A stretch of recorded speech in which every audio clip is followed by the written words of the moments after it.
watched and I'm distracted, all keyed up but unproductive, vacillating between being all excited and disgusted, and then dozing lackadaisically in this bubble where I've made my mental home.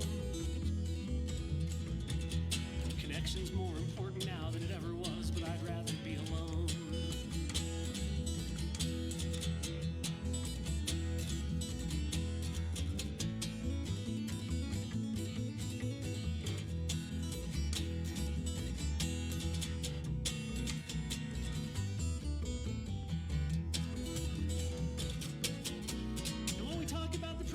We're either pissed off or we're giggling about an atrocity he's committing or some stupid shit he's tweeting. He's a symptom and a weapon of the evil men who really run the show.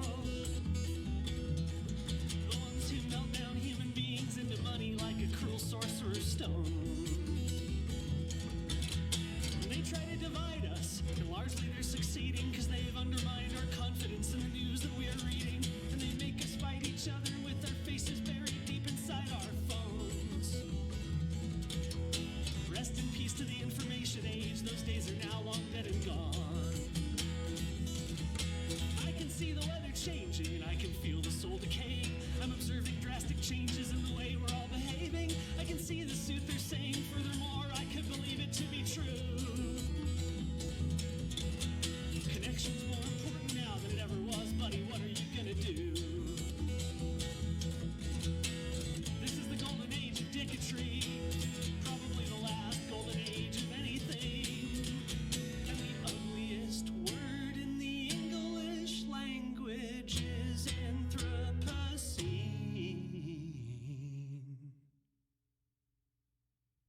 Good luck, everybody. Good luck.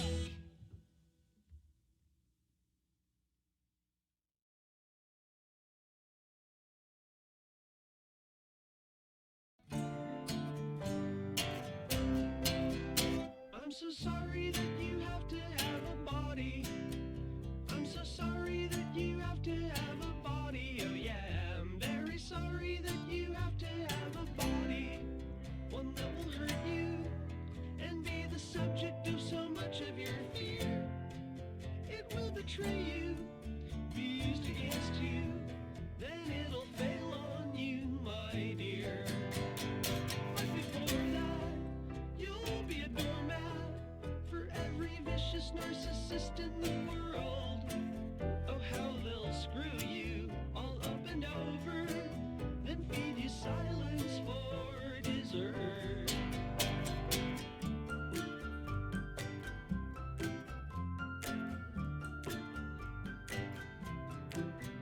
I'm so sorry that you have to have a body. So very sorry that you have to have a body. Oh yeah, I'm sorry that you have to have a body. Filled with infection, 100 scabs, singing in unison, eyes and hands, sometimes bullets, uninvited, passing through us.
There we go. Okay. Hello, Mark. How are you doing? Hey, John. I'm Cool. okay Cool. now. All right, we did it. What a smooth transition that was from me playing the Spotify to the intro music to talking to you. Seamless. I can't believe it. I didn't see anything better. It's true. I last night I watched the Gethard thing he does on the Twitch. Have you seen that yet? Oh yeah. No, I meant to watch last night because it was a couple of lead singers just just hanging out. just hanging out, right? I watched it and it seems like Chris has some equal audio issues to start off each show as well, so I didn't feel so bad. Yeah. Well, it's with the quarantine, it's like DIY shows with tons of tech issues have to happen somewhere. Oh yeah, right. Yeah, like, does anyone have a PA I could borrow? Is just now OBS isn't doing this right. Yeah, this is the who brought the drum set for the for our time, our generation. Whose drum set Exactly. are we bringing? Um, Yeah, modern age gear share. Yeah, yeah, it's wild. I feel like, I mean, I feel I do this every day. I do something on Twitch every day, and every day I open this thing up, it's like, what's it gonna do today? Like, what's not gonna work? And this is like my job at home. It's not like Twitch or like at home. I mean, like when the Earth is spinning properly and not on fire. Like it's Right. like tech stuff. It's like live sound, and I just feel like such like a dumby every time. I'm like, well, why can't I hear my microphone, man? Like I see Yeah, yeah. it. Yeah, It's you're so normally silly. the guy who's like, "One sec, Yeah, let me fix this." yeah. I'm usually the ones like, well, this is the 5 reasons you can't hear your microphone, and please stop yelling at me because they're all your fault. Um, Right, right. and but now they're all my fault, and it's my PC yelling at me, but just silently laughing. Um, But I guess that actually, well, first of all, this is the No Lead Singers Allowed show. Everyone that's hanging out, thank you for watching and checking it out. Me and Mark, obviously, are two people, not the front humans of the respective main bands we play in. And I think it's just a fun idea to be able to talk to people like us who don't necessarily spend a lot of time talking to y'all, and so you get to hear what we have to say. You get to hear our insights, point of views, stories, and whatever. So if you have some questions in the chat there, please just chat at us, and if it's not a bad question, we will talk about it. And if it's a bad question, I'll pretend I didn't see it. So yeah, but anyways, back to the situation here. This kind of this kind of like twitchy stuff kind of brings me to my first thing is that you were doing your music on Twitch before this, right? You kind of started. I feel like you like before the Earth exploded. You were kind of. I was seeing you like play along with video games and like making music. So why did is that correct? Am I fever dreaming that? No, you're pretty close. Like, so it was. I want to say like March 12th, maybe, or the 10th, something there. Like before everything got real closed and people were like, oh, like before the word global crisis was used. Um, like I'd been toying with the idea of finding a way to spend time because like I spend a lot of time on the internet anyway, so I might as well do it less alone. So I've been thinking about like I was familiar with OBS for years just from thinking like maybe I'll stream some video games at some point. But then our West Coast tour from March 20th through the 31st or something like that. The second that got canceled because of uh, you know the virus, um, I was just like, all right, I'm just gonna see what streaming looks like because as a pessimist, I didn't expect any other tours to happen, which is uh, we had to push back our tour that would be starting in a week. Uh, so like that one's gone. Uh, July tour gone. Uh, so uh, I was always toying with it, and I've had like the home studio setup-y thing, and I was like, well, I could just do this in the internet where, you know, 10 people care, especially because there's no shows happening. So like, why play a show to 0 people in the real world when I can play a show to 10 people on the internet? Okay, yeah, and I feel I was wondering why you chose specifically this place to do that, because I feel like everyone, as soon as it was going, I was seeing all the Instagrams and the Instagram live and the Facebook live, but then you're really the only person I saw on Twitch like playing games and then just and making music, and then just kind of evolved into like the trippy OBS like acid filter thing that you got going on. And I was like, I wonder why he picked that. I mean, and I guess because you knew about it, because this thing is like fucking Greek to me, and I'm still, I figured out how to like make a skin today, and I want to like I want to give myself the gold medal because I'm I so proud of myself. But you seem to be light years ahead of know that already. did What's up? I what is a skin? Like like when you like see like someone playing a video game, there's like a cool situation. Remember Winamp? Yeah. Remember how you could get like a Game Boy skin for your Win? Sure. So Okay. I think it's the Yeah. same idea. Yeah. Okay. Yeah. So Yeah. I figured a cool one out for me, and I was like, I'm the smartest man alive. Yeah. It's kind of fun. I don't know. I've always been like a huge fucking nerd. Like I was watching Twitch in the early days, when it dang. was Justin.tv, and just seeing people like speed run Mario 64 in silence, like before it was like super monetized and all this stuff. Like, so I've just known about this website forever, and I go through phases of like, watching it and not. Generally, it's really hard to find somebody who's not just like gamer as fuck, and also finding the game that's worth watching, I guess. But yeah, so I just knew about it. And then the other thing is, like, since I'm doing all this electronic music, like Instagram wasn't appealing because it's you can't you can't get a mic into it. Like everything, like for the Twitch stream, I run it through the interface. I have a good microphone. I have all the synths plugged in. I have a mixer. Whereas Instagram, I would like point my phone at a practice amp that I have that sounds like garbage. And that's what's happening. That's what everyone's doing. Yeah, but I don't write songs. I don't do things that that people like or can perform. Because it definitely, like, there's a more electronic music I've had this like battle since I started doing this thing in like 4 years ago of like, how the fuck do you play this live? Whereas, if you write a song, if you write a guitar based song, you can just get a guitar and then play the thing you wrote, and it just translates so much easier. So I needed like some sort of medium to get good sounds, because audio quality was one of the only things I could do.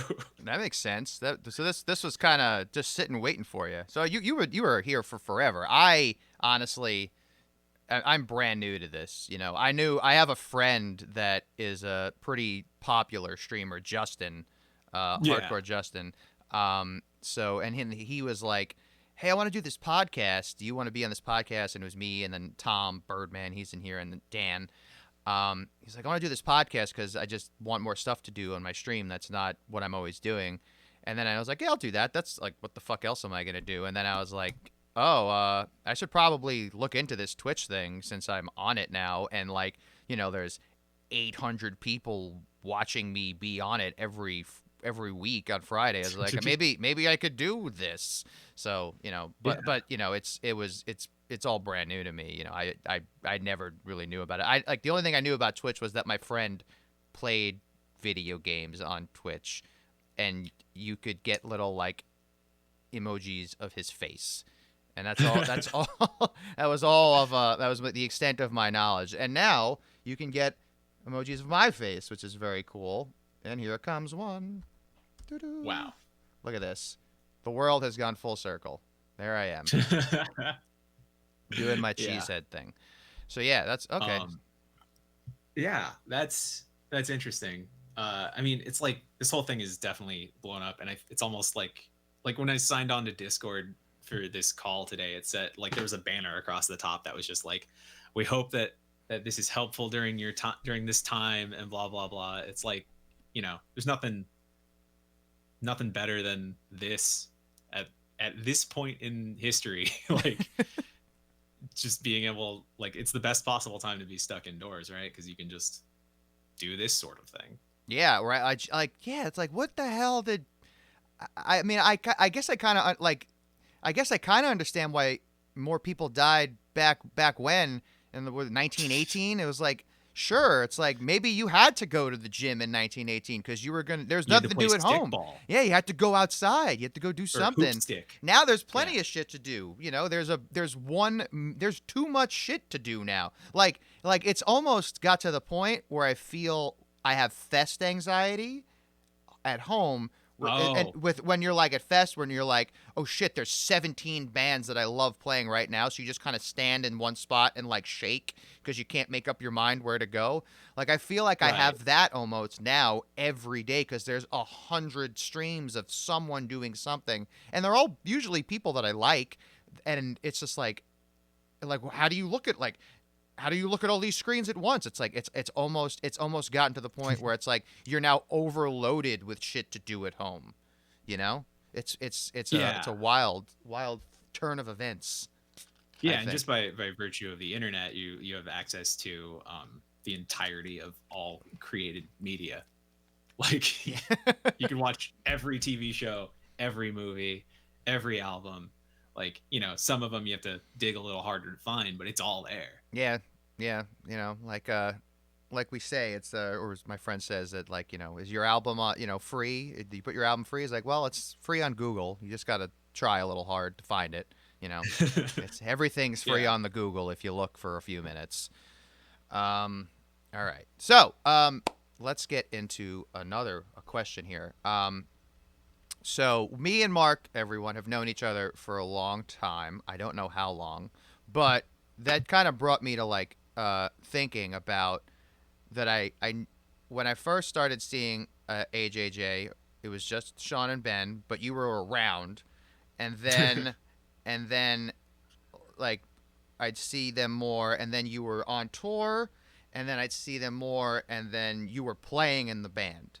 So, and I was wondering how you got from you were just hanging out to like you're and not only playing in the band is that when you're playing because I've seen Sean just Sean and I've seen Sean and Ben, but when you are playing in the band with everyone, I feel like AJJ is just makes a sound that no other band can make in like my mind. It's just like I was thinking that on the Antarctica tour, just like watching. I thinking that Sure. in like shitty bar somewhere in like the middle of nowhere, and I was just like, this band is so good when they're all like just no one does this sound, no one makes this. No one makes this sound. It's just so cool. So I was just wondering how you got from like point A to making the best sound in the live band.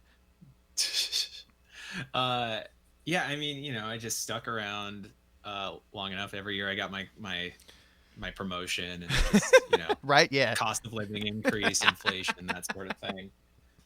No, I mean, I just I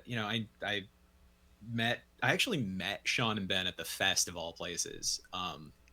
So like, we all lived in Florida, or we all lived in Arizona, and Florida is where we meet for the first time.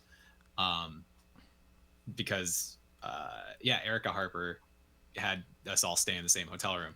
But I had known them from going to see like them at Trunk Space, and Was that you know Fest 7 by any chance? it was 7 or 8. It Okay. was shit. 7 sounds right. I definitely was in that hotel room at some point, the most drunk person in the world. I'll tell you that much. That's what I remember that for sure. But anywho, Yeah, but yeah. So I don't know. I just hung around a lot. Like the Trunk Space is still very special, but like I feel like there's it's almost like a high school class sort of thing where it's like our cohort of the Trunk Space or whatever. Like there's cool stuff going on there, but it's like their group sort of thing. Mm-hmm. Um, so it was, it was centered around that. And at one point, like Sean had just asked if I wanted to like do a weekend of touring with them, just to hang out. And so that was fun.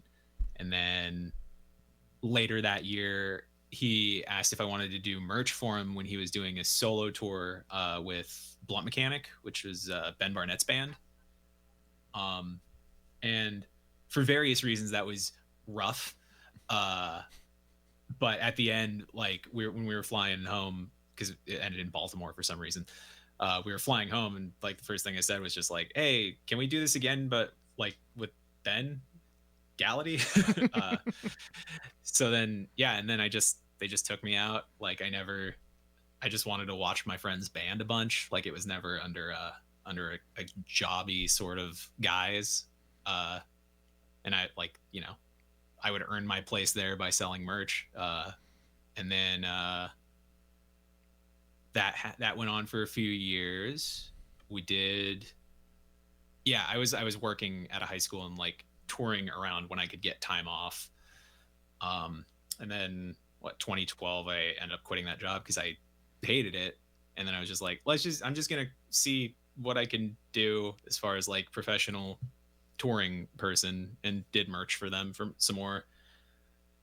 And I had recorded some on Knife Man, which was like Preston was more or less like sort of a producer on a lot of songs on that, and they brought me in to play on American Tune.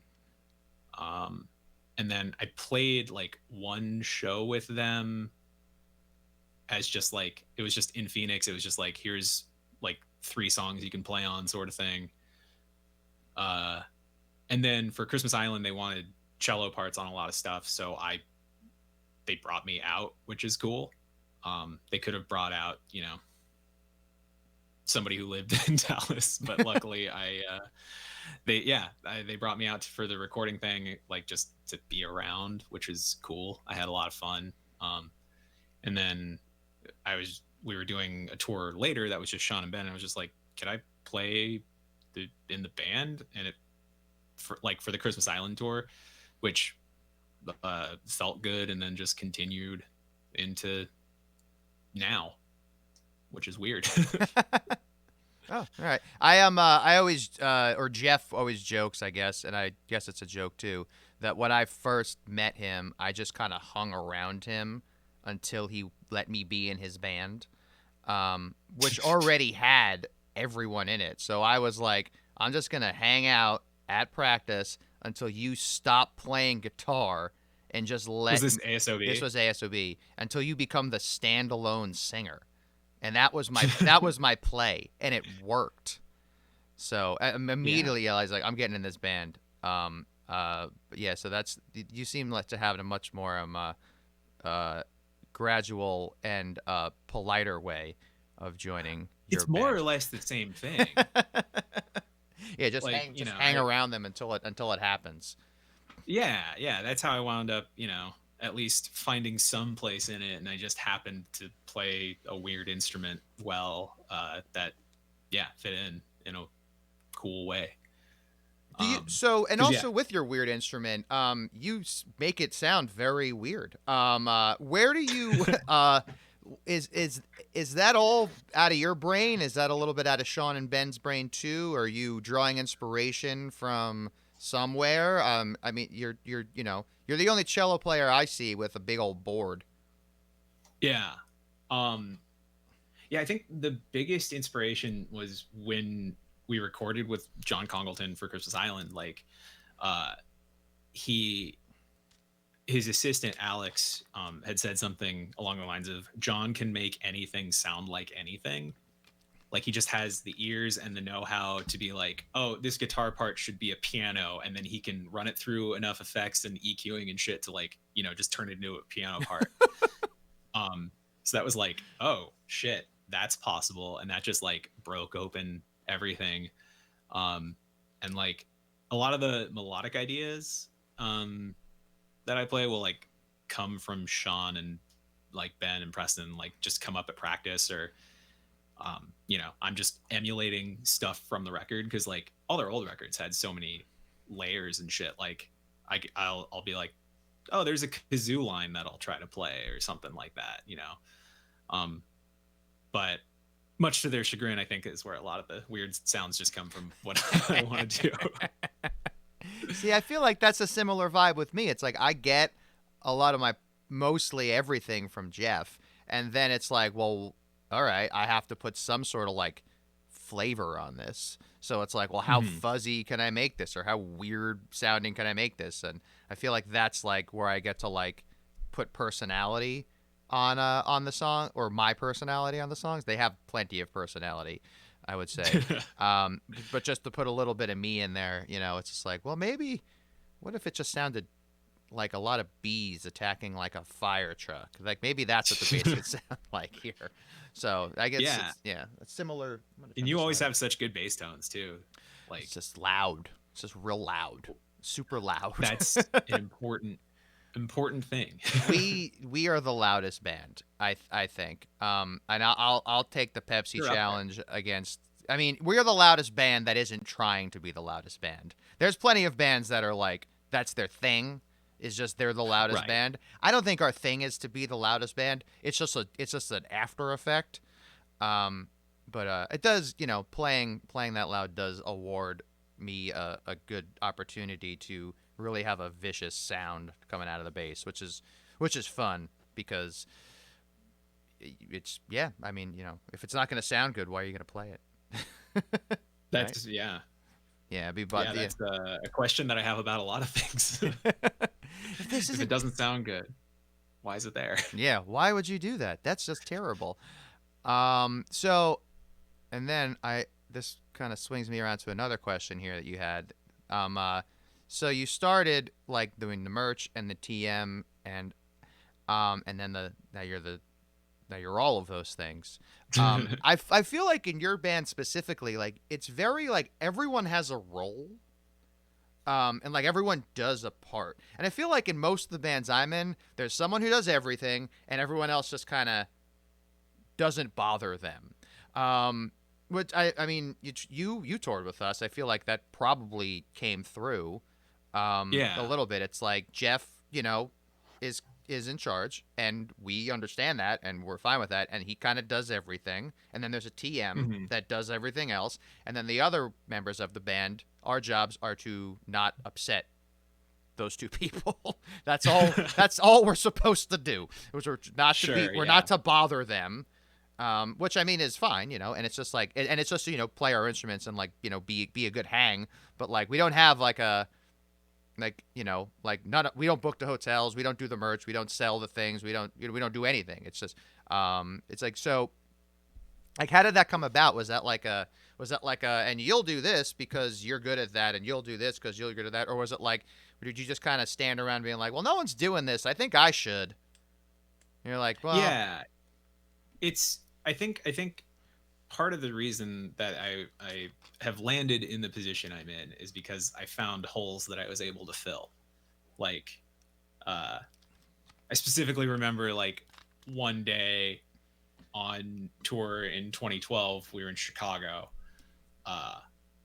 and the next day we were in Minneapolis, and no one had really advanced or looked at the drive or realized it was an early show. So we had a show with like 5 p.m. doors in Minneapolis after staying up all night drinking in Chicago. And during that drive, I was like, why did this happen? What needs to happen to change this? And like, so I'm obsessed to a fault, probably, with like incremental improvements. And I think all of us in the AJJ crew we all share that same like how could this be 2% better sort of thought. So like, and I just like to stay busy, because like there was one tour we did 2016 with Chris Farron and Diners, where we had a merch person, and I just was like sitting around like, Matt was great, he's a good merch person, but I was just sitting there like, what the fuck do you guys do all day? That's how I uh, felt. That's how I felt in this new band when we had Christine to do merch, and then mhm. I didn't smoke anymore. So Yeah, now it like so you're just like, oh, so I just have to watch the show, like all the yeah, whole thing. Is that what we do? And it was I had no idea because usually you were like selling merch or like at Bomb it was like you weren't even selling merch, you were fucking painting it.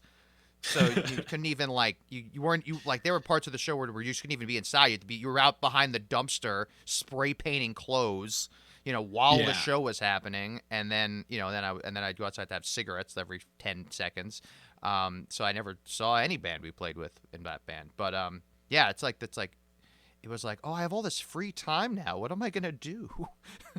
Yeah. Like, do you ever see people complaining about how hard it is to be on tour on Twitter or whatever? And it's like it just so the standard day is like what you drive for some hours, you get to the venue, you sound check, and then you just have 5 hours to do whatever the fuck you want. I always feel bad about that stuff where people are like, like complaining about the tour and then like how it's like, well, touring is hard. It's like it was for sure. Um, it's and now it's now we're old, so it's like literally every single inch of tour has to be like made so old people can like do it. Especially like in this band because we're jumping up and down for like 100 minutes at 130 dB. It feels like I get out of the ocean every night after I'm done playing. Like I'm just so exhausted. And like Sure. times that by 10 for Jeff because as hard as any of us are going, he's going 10 times harder. So it's like touring has to be chill. So it's like I don't know. I remember that like that thing where that one band was like, oh, like how did that band survive 2 weeks on the road? And they were showing like the same Oh they God. showing the same Sprinter van that we all have, and I was like, oh boy, like I want to pile in and hate this band, but like Yeah, no, it's like there's things that are like, there's definitely drawbacks and negativity, but like if touring is so hard, like just stop doing it. oh yeah, right. I mean, yeah, it's like it's a bummer being away from your, the people you love and stuff. And like, like laying down in a giant van is not as nice as laying down on your couch, but like, our Right. van has TV and I think it has internet. Like Yeah. it's not that bad. And I mean, Even on the tour I went with you guys that had couch or a van mattress van. oh god, that thing was a mess. That was the end of that van. You I were killed it. you were on its you did its death rattle with you. That van worked for forever, and then it broke every day on that tour. And Jesus, my cat is going wild. Our van broke every day on that tour. It worked for 350,000 miles, and then 350,001 to death was on the Jeff Rosenstock Dan Andriano tour. Um, Yeah. yeah, but I mean, still though, Rest it in was like peace. how terrible is this really? Um, Touring's great. Don't I mean everyone should tour, and if you don't like touring, maybe there's something else you like. Maybe you like Yeah. math. Be an accountant. If you It's don't like doing something, why are you doing it? don't especially this because it takes a long, long time to even make a tiny bit of money. Right. So there's way better That ways to spend your time that will like result in positive cash flow, as they say. yeah, that actually is a good segue to a question I wrote down. So coming up in like, DIY and punk bands and stuff like that, uh did you ever feel like you had to make like jump over like a psychological hurdle to be like, I'm a professional musician now? um, uh, sort of. Um, in a way, I think I had to learn how to call myself that, not for like this is my job now. Um, I'm a professional musician, and I'm and before I was like, well, I'm a punk, I'm in punk music, and like I play music for fun, and like this isn't my job, this is like a thing I do because I love it. I think I eventually had to like rethink the whole situation, just because like I wanted to just be taking it more seriously, I think, and I think it helped me like just it helped me with my relationship with Jeff specifically on how to like just accept his criticism of stuff I was doing wrong in my playing and stuff like that just easier, because it's like, it took me a long time to be like to just like completely be like, this is your thing and I need to listen to you when you tell me what to do, because that's the gig I'm on. Like, and there's nothing wrong with that. And like the more I thought about it, was the more I thought, oh wow, this is exactly what I want. Like, I want to be the guy that plays the song someone else wrote. Like, I have no desire to write my own stuff at all. I never have, and I don't know if I ever will. But what I want to do is I want to play other people's songs. I want to play music live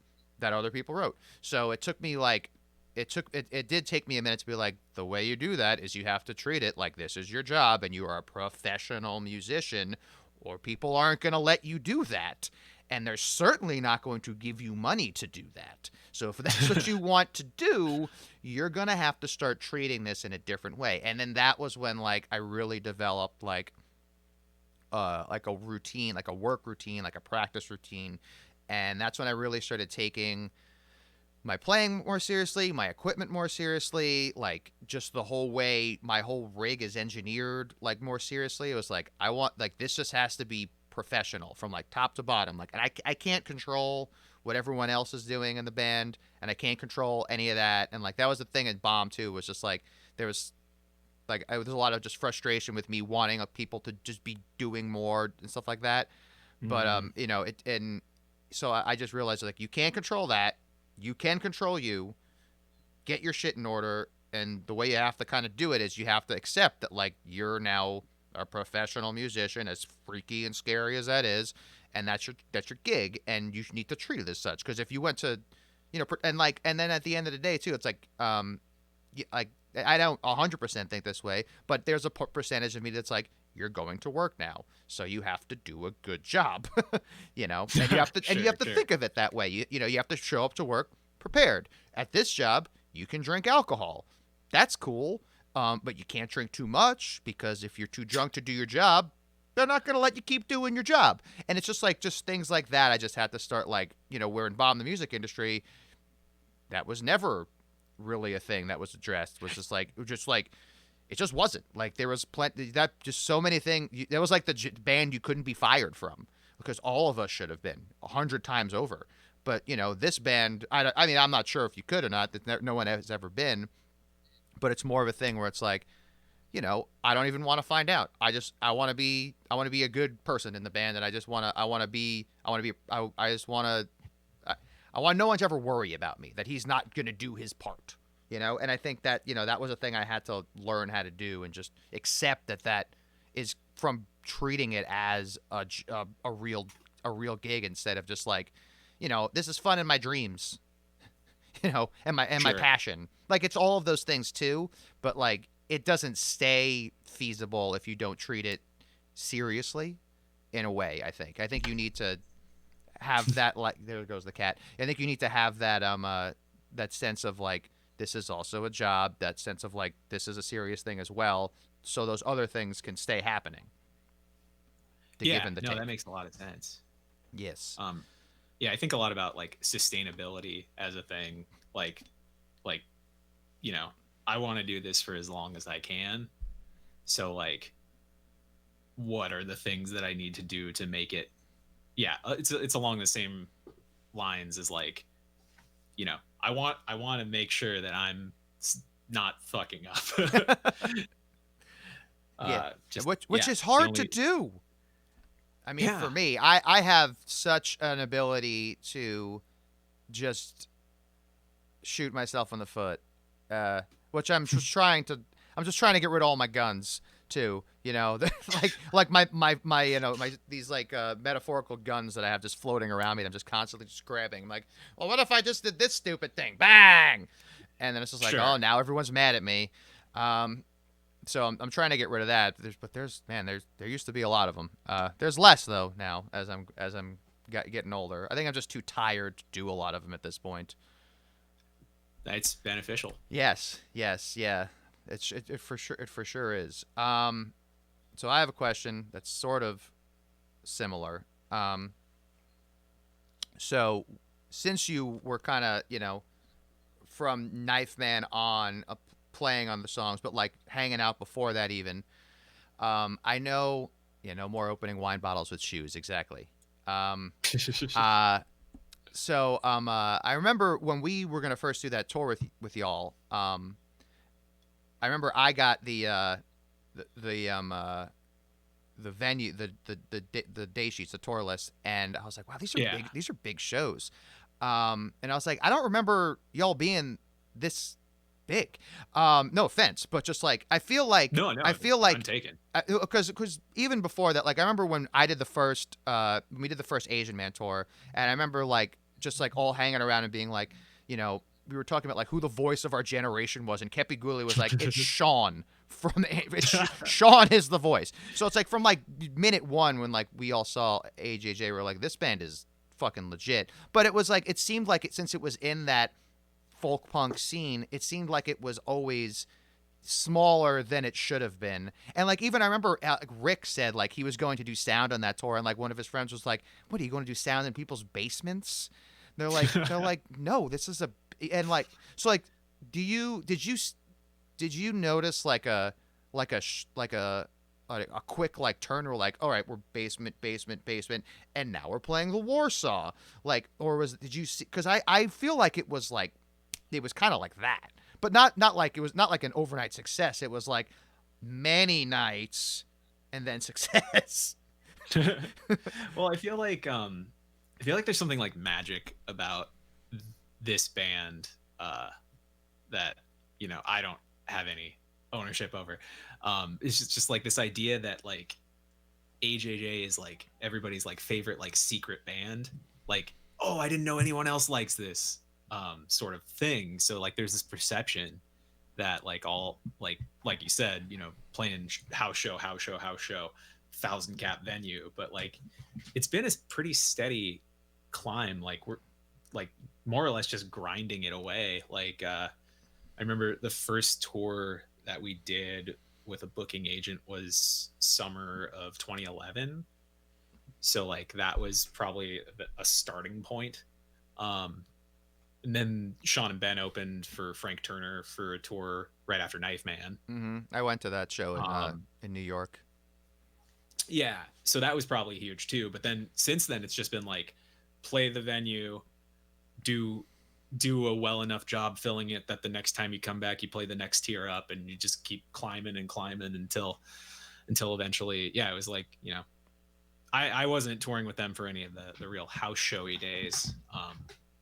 But what I have seen is like, play to a couple hundred people in New York, play to twice as many people, play the Warsaw, like just sort of every time you come back, somehow it's bigger and better, which is crazy. Yeah, I mean, I think that's one of those sustainability things that we're always trying to do, is that because it wasn't an overnight thing, but it was like a long drawn out haul. But I mean, like I said, like I feel like it was like I saw them open up for like Frank Turner, and I was at those shows, and I've seen, I would go see Sean and Ben every time they come to town. But then like I feel like on that tour, it goes like, oh, well, this is like these shows are like significantly bigger than I thought they would have been, and they were like all sold out too. That was a great show. Yeah, that tour was. Yeah, I think about that tour a lot still, actually, as far as like that was definitely one of the high points. Yeah, that was a fun tour. That was fun for us because I was looking at the picture of at the end of it, and I don't think Huguenot was on any of those shows. He played like 4 of them. He played like 4 shows. So it was like for the most part, it was just the 3 of us. So, and I remember me and Jeff having like a conversation before the tour. We're like, well, we're not going to be the best band. We're not going to be we're like trying to figure out what we were gonna do on this tour. So I was like, well, what if we were like the craziest band? So like that was why were trying to like play 5 instruments at once and also playing way too fast. Like I don't like I think after the first show, someone I think in AJJ came up to us and was like, "You can't play Weird Cities that fast. It makes people dizzy." Like it was It too, was yeah, it was Sean. like it was scary, like how fast we were playing those songs, just because we didn't know what to do. We were just like this tour, every band on this tour is amazing, and we're missing half our band, which we didn't even have yet, really. 'Cause Dan wasn't even a thought in the band really yet. No. So and we knew Mike, and Mike was still so busy with Hard Girls. It was like, oh boy. But yeah, we were like, that was funny. We were just like, well, I guess we'll just be the silliest band. Do you remember what year that tour was? That was spring of 2015. Mm-hmm. Okay. It was March and April. Because I remember when we went to Montreal in March thinking, this is the most fucked up March I've ever seen, with the frozen streets and shit like that. So cold. That was the coldest I feel like I've felt. That's like top 5 coldest night of my life. Yeah, that was harsh. But yeah, that man, that tour felt like we were riding a lot of like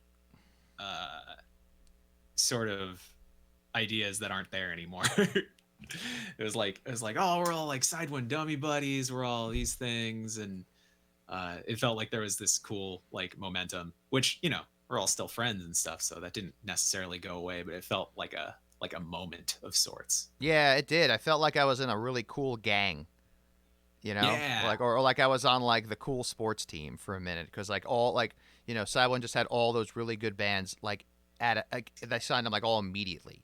It was like us and Pup and y'all and so just so many bands just going at once. I was like, man, this label fucking rocks, and I'm sitting at the cool table. How'd this happen? This is amazing. Yeah. Yeah, like that the group of people on tour for that one was like 25 people or something like that, and we were all like just buds. Oh yeah, Like, for sure.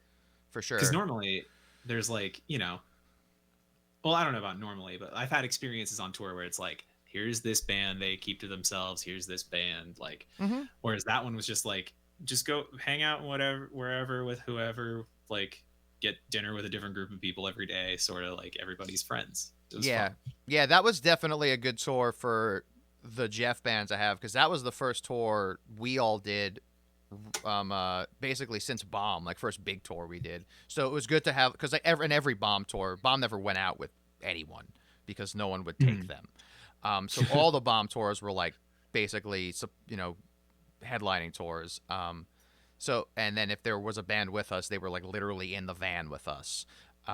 So it was good to have like a transition where it's like, oh, this is like bigger now, but everyone is still homies and everyone's still like super friends. And that was a good thing, because we've certainly done tours since then where it's like this band never hangs out, 2 people from this band might hang out, stuff like that. Like you're not going to see this band at all, really. And that's not to say that's bad. I'm just saying that's just how it is, because I think the way people handle the tour, any tour, is it's all very specific to them. Like some people just don't want to ever leave their space, and some people don't want to ever be near their band because they drive them nuts, and some people are somewhere in the middle of that, and that's just how it shakes out. But that was good that tour it felt like just like we were just all one big ball just rolling into the town at once, which was very, very nice. Yeah, it was great. But yeah, I think that was something that like we try to treat all of our, basically everything we do as just like a big DIY thing. Even like, I'm not claiming that we're necessarily a DIY band or whatever, because that would make some purists angry probably, because we have a booking agent and stuff. But like, I think we try the stuff that I work on, at least I try to like be very, very hands-on and just like make it feel like how I would want it to feel, except just at a different scale.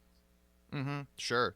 I mean, and that definitely came off too on that tour, where it's just like you could tell like that vibe, the vibe of just like this is everyone's stuff, like everything, like just like this is, it's still like it's similar to the punk basement, but now there's 1,000 people here, but we're still just going to be as chill. And I think we certainly try to do the same thing as well. But now that we're at that spot as well, you know, and certainly probably because we said like, well, if they can do it, we can all treat everyone like that. Like, well, we can be cool to our opening bands now too, which is nice. Which is Yeah, good no, stuff. I assumed that's how y'all did it. Yeah. It's just funny to think like that. It's the Making Punk Fun Again tour. That was the name of the Asian Man tour, right? It was Making Punk Fun Again. Yes, it was. And so yeah, now like that was so now like what 12 years later, like actually in a position to make punk fun. Yeah, we were like, well, we could really do it now. That tour started off very cursed. That Asian Man tour. Did you ever hear the? I've heard some stories, not about bomb stuff necessarily. Oh yeah, I know actually, Sean and Ben had van trouble. oh, they weren't even there they missed the very first show. The very first this show was so like the first show of the Asian Man tour, where I think the Queers are from Illinois, was not in Chicago. It was in like some other like a city like 50 minutes out of Oh, Chicago, and I've heard the name. I think it was because the person that bought the show like way outbid everyone else because they really wanted the show. And this was like the first like real tour that I'd ever been on, and we like roll up, and the very first show is at this dude's house. And we're like, okay, so this isn't that much different than regular tour. Fine. So back in those days, Bomb had like no idea what anyone's role was supposed to be. So I was playing TM at the end of the night. So I went to go collect our like $200 that we got paid every night, and there was 10 of us in the band. So, by the way, so that $200 was not doing much. Went real far. Oh yeah. So I remember just sitting in the kitchen and where we were settling in the house, and it was like me and Alex from Lemuria and Kepi and Joe from the Queers. And the dude whose house it was came in, and he goes to Joe and he hands him like $483, and he goes, "Here you go. That's all the money that we made at the door, every last dollar." It might have been Carmi. And then Joe was like, "The guarantee was $1,500. He's like, "Yeah, I know. This is every dollar though I collected at the door. Everyone gave some money, and this is all of it. It's every dollar. You want to count it?" And Joe was like, "But the guarantee was $1,500. He's like, "Yeah, I know, but this is all the money that I that came in."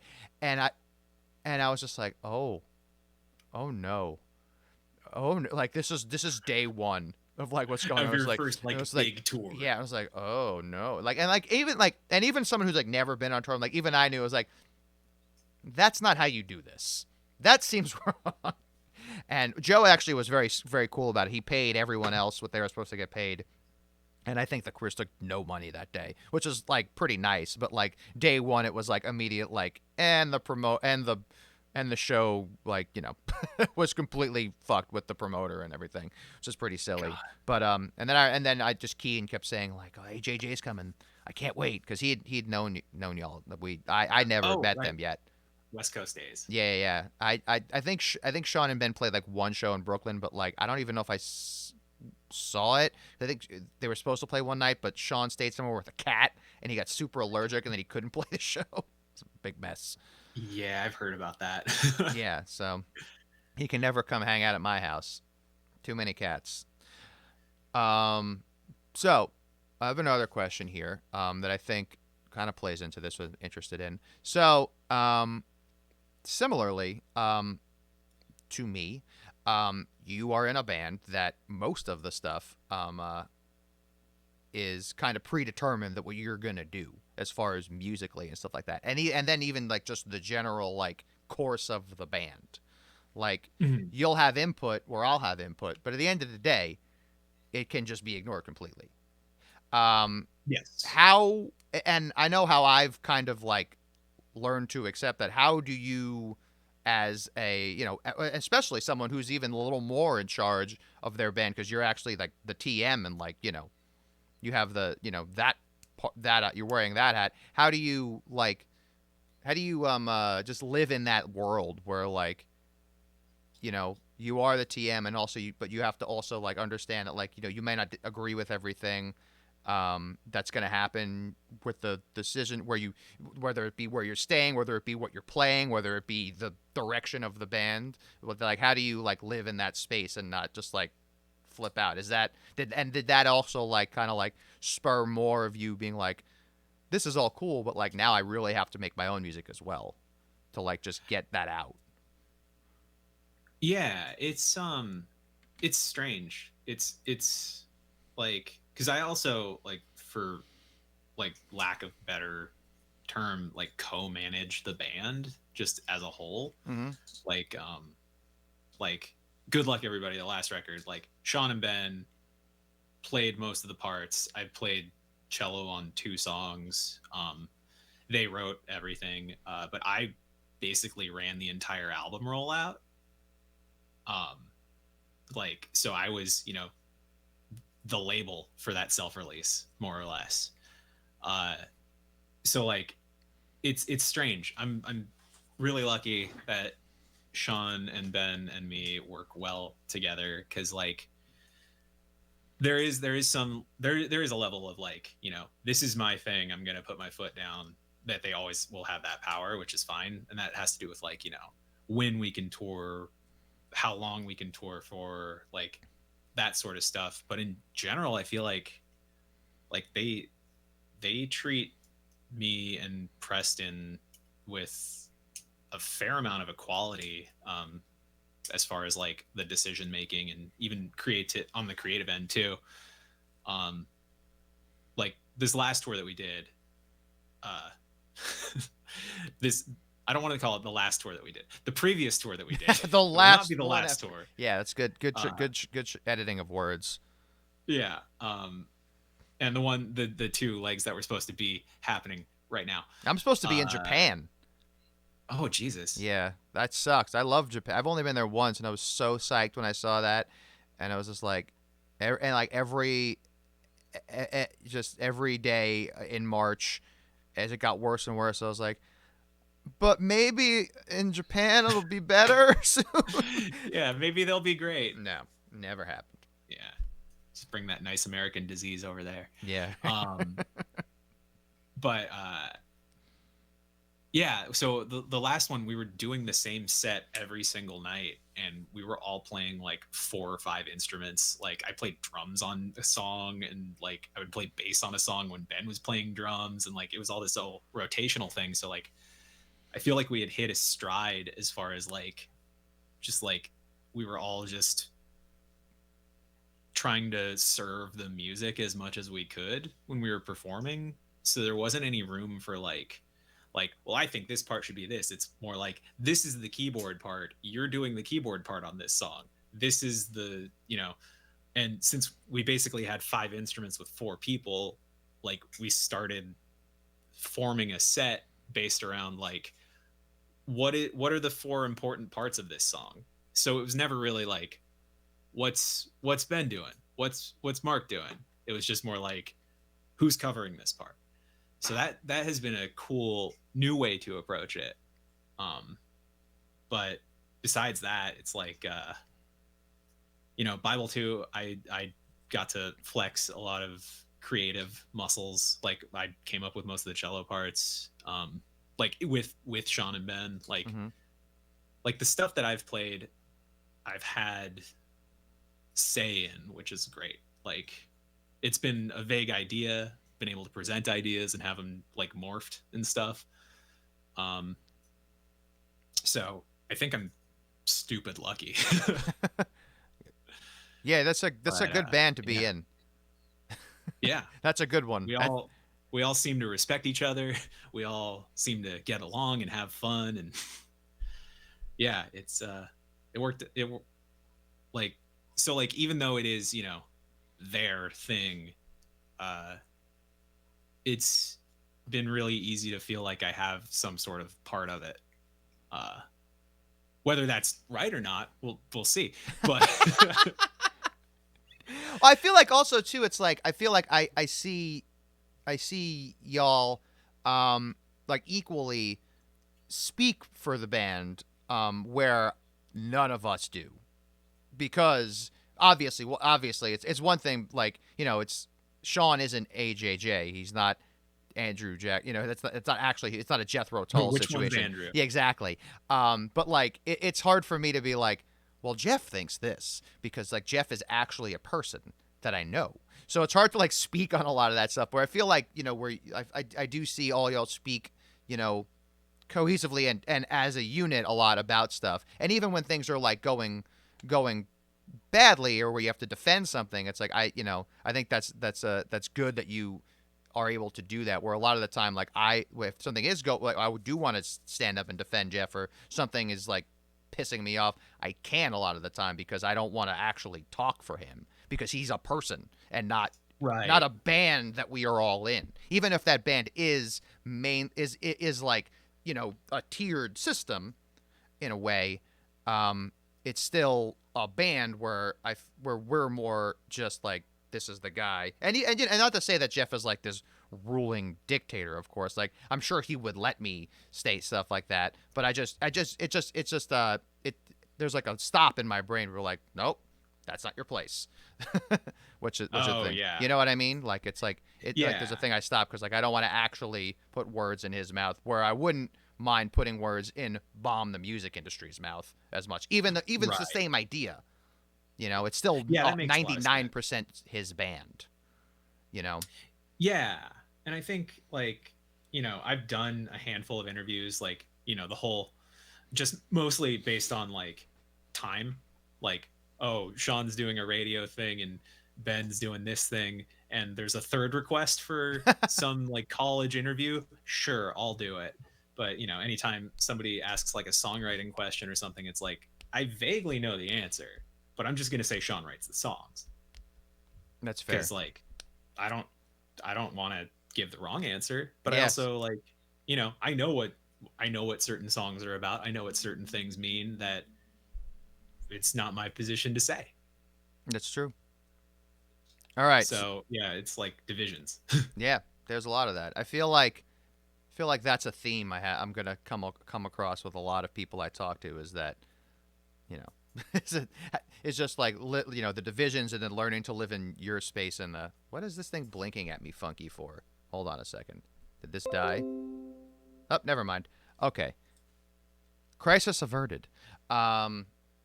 Yeah, so I think there's just going to be a lot of like, just how do you exist, you know, in this band where you have a role, but, you know, it is also determined a lot of your role already. That is cool though, about like there's 5 instruments and 4 people though. I feel like that's how every Jeff practice goes. You know, it's like, all right, there's these 17 sounds we have to make, and there's 5 of us. So who's playing 2 instruments? And like Kevin always has to do 3 things at once, because he like has shown he can. You know, never show someone your full potential, because they're gonna make you do it every day then. And he really shot himself in the foot. And he's funny too, because like Jeff will be like, Kevin, do this, and it sounds impossible, and Kevin will be like, I can't do that, and then Jeff's like, all right, try for 3 minutes, and then we like watch him crack the code in that 3 minutes. He's like, oh, I can do it. He's like, he's such a good fucking drummer.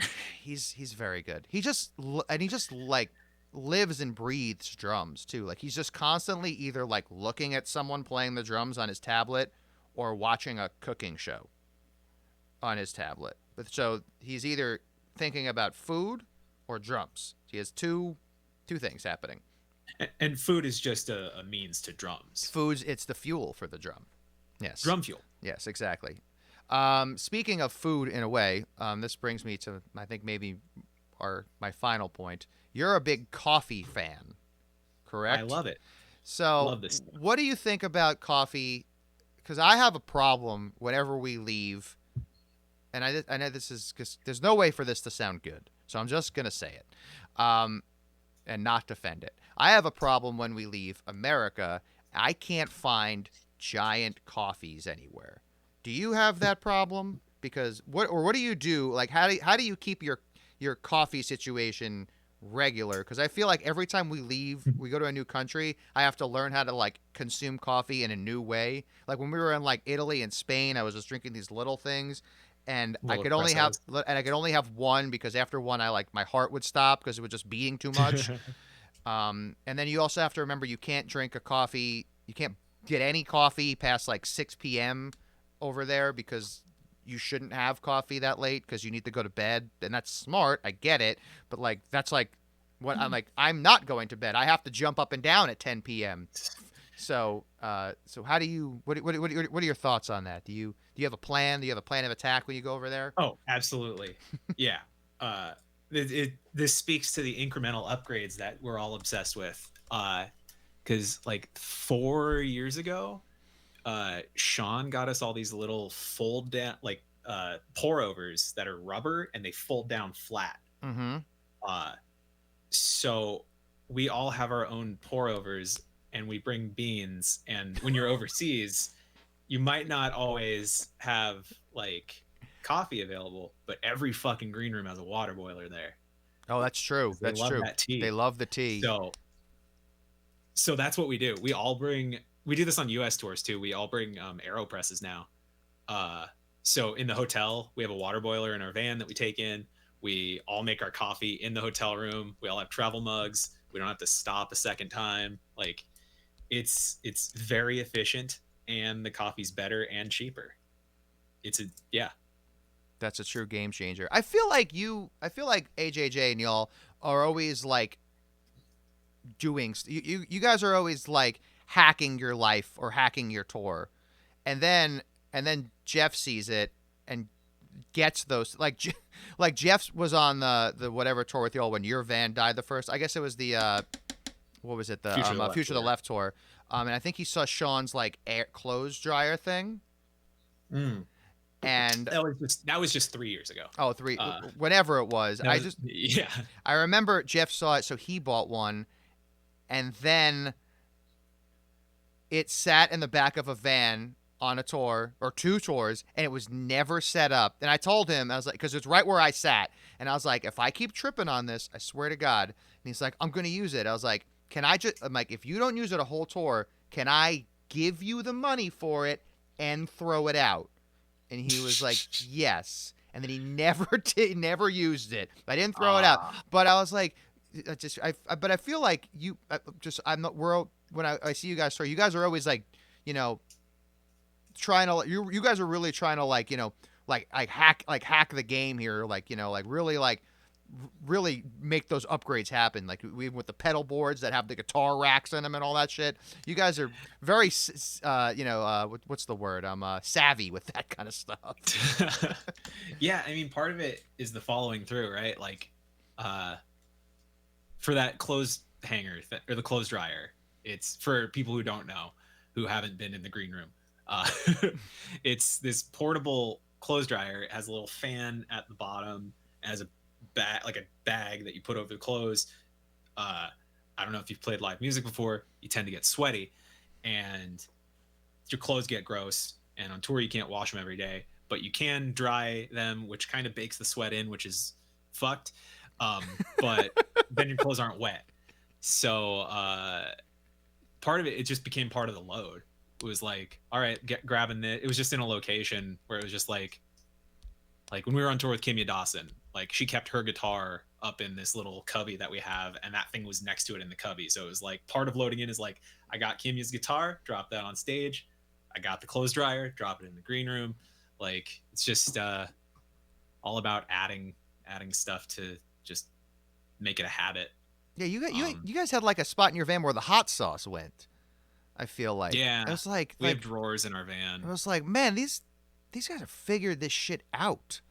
And it's funny too, because like when I see that, it's like I remember we both started our journey, I feel like at the same time, and we're all psyched because we put a shitty mattress on the floor of the van, and you guys have like airplane first class seats in your van and hot sauce. So it's like, where did we fuck this up, man? Like what day did we skip class? We weren't paying attention. Like, look what we should be doing here. Inspiration. Well, how much weed do you guys smoke? Well, at the beginning, none. That's your problem. We just drank too much. Yes, that's it. That makes sense, right? We didn't. Yeah, 'cause We we would didn't have start. We didn't these start smoking weed till now. see, we would have these like these insane long drives where it would just be like a brainstorming session of like it would just happen naturally. It wouldn't be like a decision, but like, some people would be high and then be like, what if this was different? And then we would just talk about it and figure out how to change it. No, I just ask everyone like questions that relate to bees usually when we're driving. Like, what if like instead of money, everyone had to pay for everything with live bees? That is literally a conversation we had for like days in Europe. I mean, that's fun.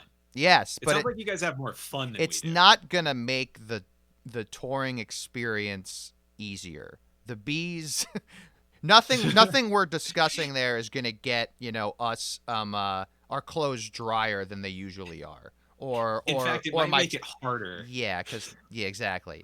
Then you have a van full of bees. Now we have a van full of bees, exactly. But yeah, that's usually what we talk about, bees, or whenever I get to steer the conversation, at least a lot of bee talk.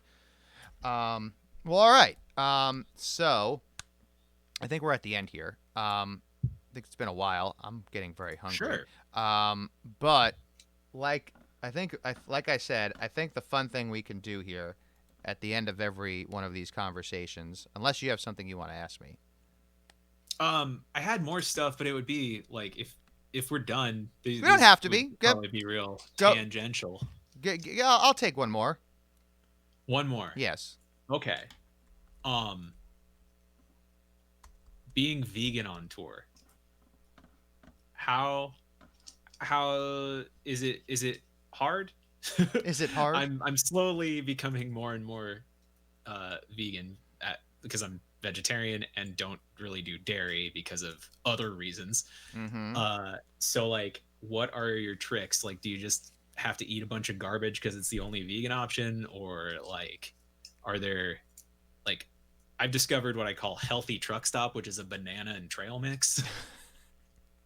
That's pretty good. I don't know if I have any tricks. I think the only thing that I change every day is when we get in the van, I figure out the sick vegan place I'm gonna eat that night. That's like my whole. Okay. That's my whole purpose that day. Is like, which crazy vegan place am I gonna eat tonight? And like, so I spend a lot of energy in that. I should bring nutritional yeast on tour. You should too. That would be smart. Just like Yes. a big fucking bag of it. I don't do that, but I will. I keep meaning to. I have an endless supply of Cliff Bars on me at all time as well. Because just in case you can't find anything to eat. But as far as it's when I first was vegan, became vegan, it was probably kind of hard. Like the harder thing would be like when you would play, like in the South, and you'd play at like a bar and they try and feed you bar food that night. It was just like, well, we can make you pizzas. I was like, I can't eat the pizza. Like, well, I can take the cheese off it for you. It's like, I really don't want that. I'll just give me like $10 and I'll just drink beer instead of eating tonight. That's fine. But it's pretty easy now, honestly. There's still like that stretch between like El Paso and where you live, where there's literally not one vegetarian restaurant. So like, I call that part of the drive the Tostitos and bean dip. 10 hour, because that's all there's gonna be. That's the only food. There's the Tostitos, and then that shitty bean dip, and that's all Little can. With that's the it. Pull top. Yeah, there's no more food. So stock up on the Cliff Bars for that. Overseas is super easy. I mean, and now especially, like, I have that Google Translate camera. Oh yeah. Thing, and I just point it at the ingredients of anything, and it'll just tell me what's in there. And I also just like learned, I think, just what the word for milk is in every language, or just like what it's gonna look like, as long as it's not like as long as it's like some sort of Latin-based language that has Sure. not caricatures that I don't understand at all. And but even then, you can figure it out. But it's pretty easy over there, especially like when you go over because your band if are going to start to hate you because they're only going to make you curries every night. I don't know if that's already what happens. Oh. Because that is the one thing that everyone in not America knows how to cook that everyone can eat. So when the last time we were in Europe, we had curry 30 nights in a row, and they were all really good, except everyone else was bummed at me because it was the only thing that would encompass all of our dietary restrictions. Sure. So you're gonna eat a lot of curries. You're gonna get a lot of curries prepared for you. But it's not that hard anymore. I mean, now we got Impossible Whoppers and That's all true, and all yeah. this crazy shit. And Taco Bell has like a whole vegan menu. And White fucking Castle, man, I didn't see that coming. Yeah.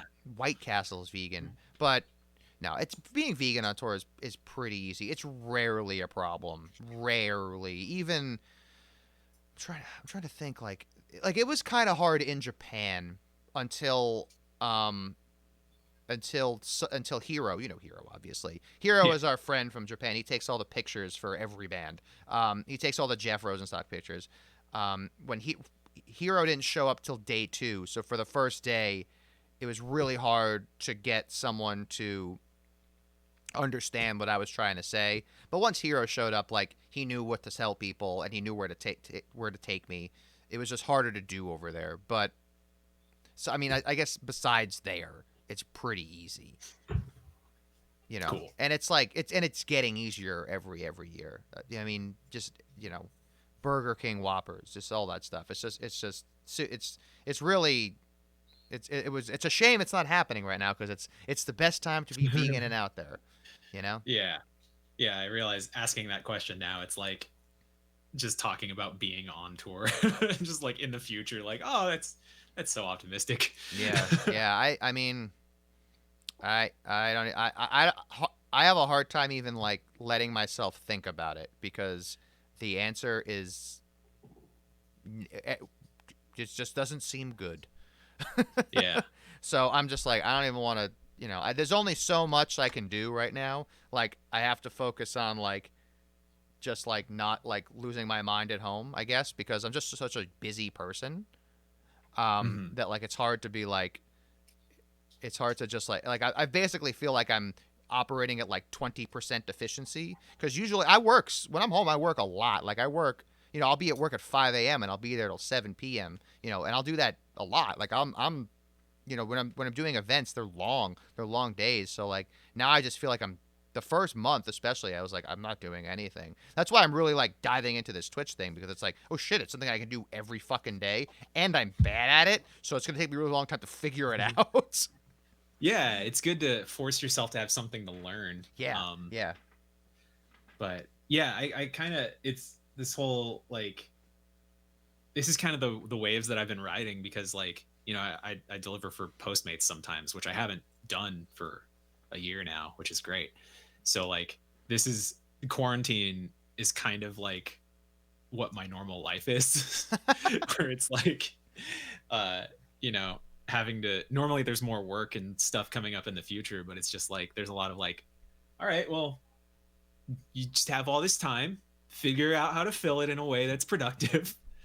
And yeah, it's cool that at least there's something like this to plug away at. Yeah, this has actually been quite the helpful little thing to jump in with and just it's really the focal point of my day now, which is just a funny thing to think about. What like 5 months ago, like never what I thought of. Like, well, I'm really I gotta sit down for an hour today and think about what I'm gonna do next week because like I'm trying to like do like I don't have like a one like a common thing I do all the time. I do a lot of different things. I don't know what I do yet. So I'm still trying to figure out what I do here. Maybe this is part of it. Who knows? But it's all about the journey. Life's a journey, not a destination. Is that Aerosmith line? It's that terrible song. Yeah. Just say yes. Sure. It's fine. Yeah, Um, yeah. great. Okay. Well, that brings me to my next, I think our final point here. So, and what a better time to think of this than now. So, on your computer, can you please Google Steven Tyler? Oh boy. All right. Um, Not Steven Styler. Steven no, Tyler. Steven Tyler. So, I have a picture here where he's got like an A. It's very bad. Like behind him. Do you? That one, I was drawn to that one. Yeah. So I'm gonna put it in the chat. Why isn't it working? Oh, there's like a big swoopy earring. Yeah, this is really bad. Ooh, man, time will ravage us all. All right. Oh, it's on foxnews.com. Cool. Okay. All right. So get a pen and a paper. So I'm gonna give ourselves Okay. 1 minute, and we have to 1 minute. 1 minute. We have 1 minute, and we're gonna have to draw this terrible picture. So ready, set, go. Oh shit. Yeah, we're already started. Yeah.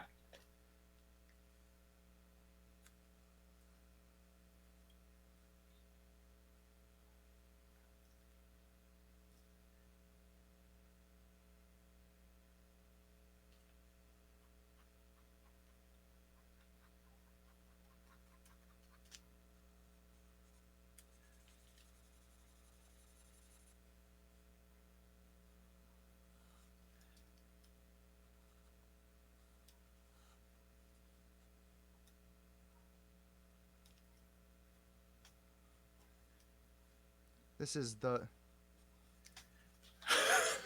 I don't consider myself an artist, Oh, but I might after this.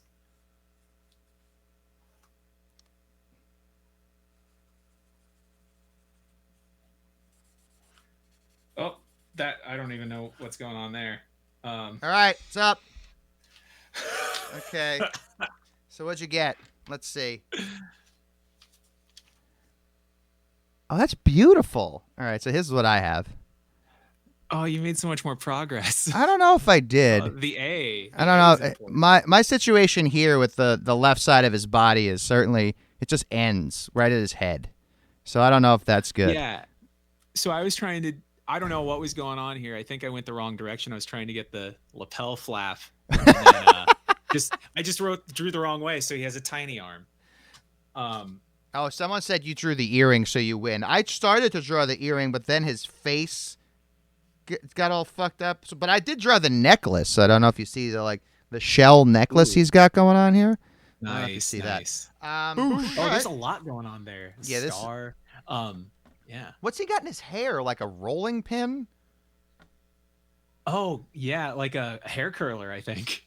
Yes. Oh, look at that. My stream element thing worked. Wow.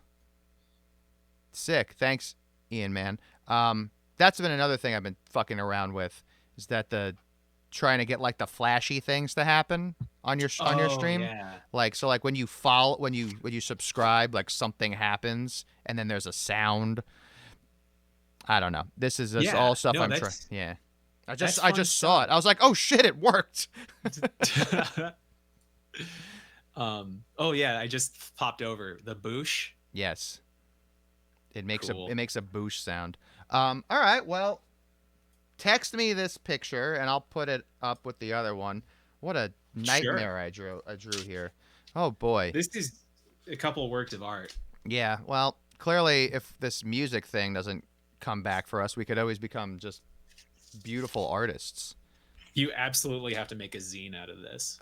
Yeah, I'm saving all this this beautiful work. It's gonna be my life's work, my most important contribution to Earth, I think. Celebrities drawn by celebrities people stuck in their houses. Yeah, that can't draw.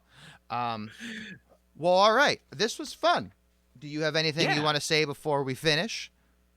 I stream weird bullshit yes. to the group of people here. I stream weird improv synth music sometimes or prepared music. I don't know. So you can follow me or not. It's fine. Put your namey thing in the chat, right? Is that what you do? I could put my I'll just put my channel right here. Put your channel right in there.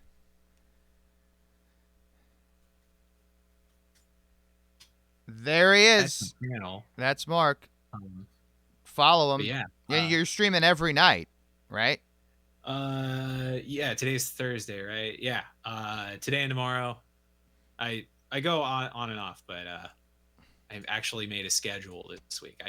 Schedules are important, I think. Mm-hmm. I started doing schedules on mine too. I mostly stick to it, but I think just so I have like I can like just see what I want to do all week, just so I like I know what's happening. And also, I love making lists. That's just me. I just really like having a list and like just checking shit off. It's like play Zelda today, cross it off. Like play especially play when the bass. Is Yeah. so achievable. Yeah, it's like I could do that. It's like go downstairs and play bass on this song someone sent you. It's like that is a thing I can do. Great. It's like all right, I'm like I guess this is my job now. So I have no other job. So this will. I need to, somehow I need to make this thing. I need to like bring it into like how like I would treat it as like as I was an employee. So like how I take it seriously. So like that's kind of how I don't go nuts with it. So yeah. And the schedule super helps. Let's say you could do that on Twitch. So you're like, oh shit, I can like today I'm playing Zelda. Tomorrow I'm playing Mario Kart. The next day I'm gonna play this song on the bass so you guys can figure out how to play it. Then I'm gonna talk to Mark. Then I'm gonna have my other podcast. It's like. And then, like, also, it's like, oh, I guess I am doing something this week because I can see 5 things, and I don't feel so worthless. As a, No, that's great. That's definitely I'm gonna steal some inspiration from that. Schedules are great, man. I love them. I can't just fly by the seat of my pants. I'll just crash immediately. Yeah. All right. Well, on that note, yeah, right. Time to leave. Yes. Thank you for hanging out. Tomorrow, at 7:30 on HC Justin's channel, we're doing the podcast, and then next week there'll be other stuff to do. Thank you everyone for hanging out. Thank you for anyone who threw the bits and the subs and the other things. This was cool. This was great. Thank you, Mark. I hope to see you soon and to have a coffee with you. Yeah. See you in the real world someday. Yes, baby. All right. Goodbye. Bye-bye.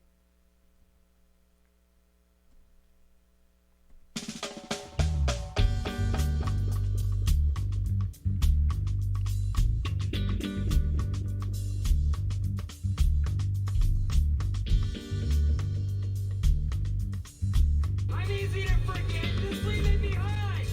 I'm only in the fucking late statement.